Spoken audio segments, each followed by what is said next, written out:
Okay, I have a confession to make. At certain moments in my life, various people, teachers, my parents, partners, have told me that maybe I wasn't being the best listener uh, at a given moment. And maybe this has happened to you. I don't know, it could be familiar.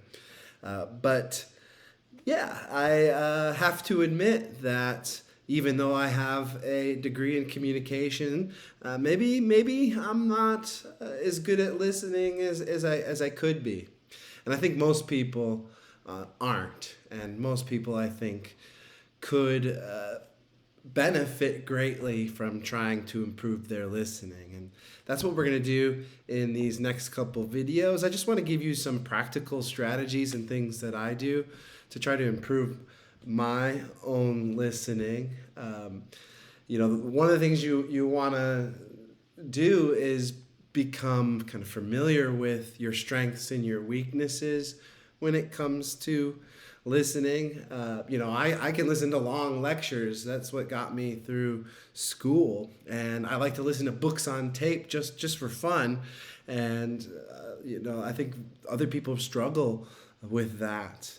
I like listening to political speeches, which can be really long and sometimes boring.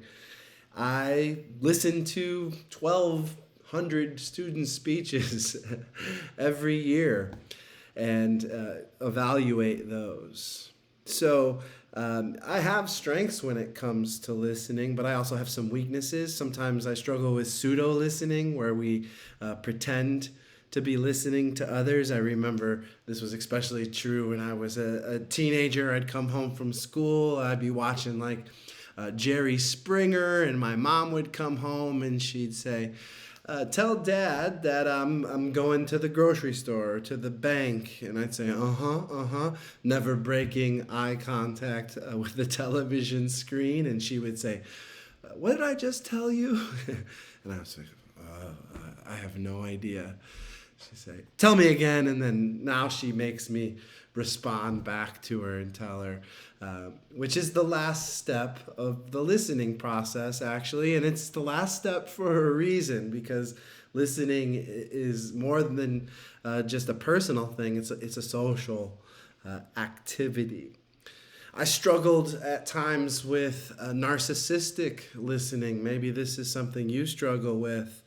Narcissistic listening, as talked about in the textbook, is like egotistical listening.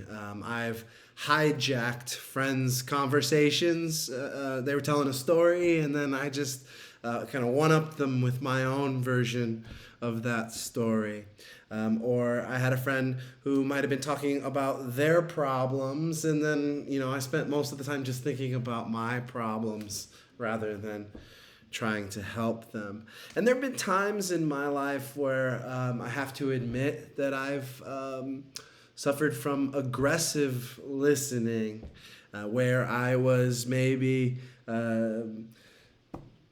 saw somebody that I didn't like, or that I was thought was being annoying at the moment, and so I tried to listen to what they were saying in order to embarrass them, to find something wrong with what they're saying that I can call them out on in front of everybody. This is an aggressive type of listening, not a very fair way to listen to somebody. So these are just some of the things. You'll read more about them in the textbook or in the course readings. These are some of the barriers. You'll read about them. Maybe these are some of your weaknesses. But again, what you want to do here early on is try to think about and reflect upon your own strengths and your weaknesses. I know that I'm a good informational listener, listening to learn and to understand. That's gotten me far in life. And I'm a good critical listener, so much so that I can evaluate student speeches, I think, fairly and in depth. I may sometimes struggle, though, with empathetic Listening with empathy and for empathy, listening to try to understand a person's feelings. It's not that I can't do this. Sometimes, though, I just, again, get a little narcissistic or wrapped up in my own thoughts and feelings and don't give enough attention to the other. I also know that I just struggle with discriminative listening, which was the ability to discriminate between certain stimulus, and it's a matter of receiving or how we give our attention to certain things. Sometimes I overfocus on something and can't change my focus when I need to, and then sometimes I'm distracted by stimuli. So I set for myself as goals primarily to get better at empathetic listening and discriminative listening. You should set your own goals as well. I'm going to give you some practical tips in the upcoming videos, but before I do, I want to just talk quickly about rule number 1 of listening. This is what I call rule number 1, the big rule. Just slow your roll. Slow yourself down, right? If you're all up here, and if you're physically wired and you're not kind of grounded, you're not ready to listen. And I've learned this the hard way in the dating scene. If I have a busy day at work and I don't take a moment to really slow myself down before I go out and try to meet this new person, then I'm not presenting my best self, most likely. I'm being perhaps a little flaky during the conversation, and I'm not giving myself the best chances to build a potential relationship. So slow down. And that goes just not just for dating. Of course, this goes for interactions with all of your interpersonal partners, slowing down. I'm going to give you some exercises for how to do that coming up. But first, I want to just talk about why we need to do that, why that's important. We have only a limited amount of bandwidth in our conscious mind. We have so much of the processing that we do that's being done by our subconscious. And the subconscious is also connected to our emotions. So if we are pressed for time, or if we're feeling pressure from our emotions, we're going to have a tendency to listen and process and act with our subconscious rather than our conscious mind. And that can lead to some bad results or unintended results. So what we want to do is slow down and try to be more mindful with our communication.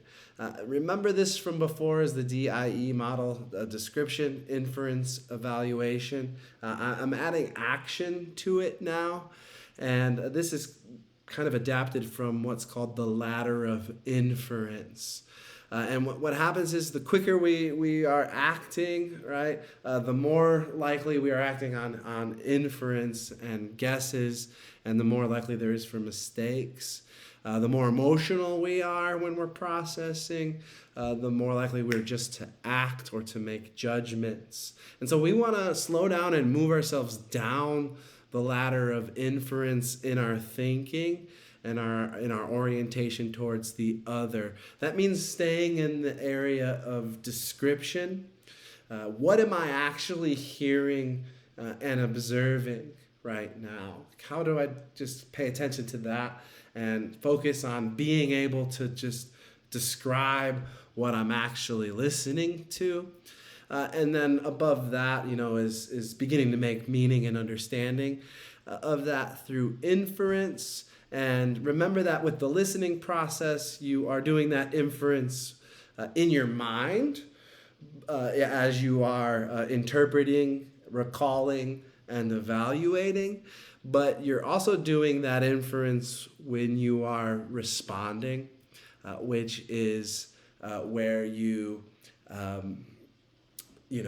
ask a question and seek clarification before coming to your understanding of what's going on and acting. So slowing down can move us down. So can move us down the inference ladder. Okay. So I'm going to talk more here about ways we can improve our listening. I just want to leave you by saying that listening is a mental process. It is a mental act, but it's also a social process. It's the way in which we build relationships with other people. It's more than just our accurate perception of what's happening. The process goes right all the way from receiving to interpreting to recalling to evaluating to responding. And that means we have to also be able to show and send messages to other people that we are listening, that we care about what they're saying.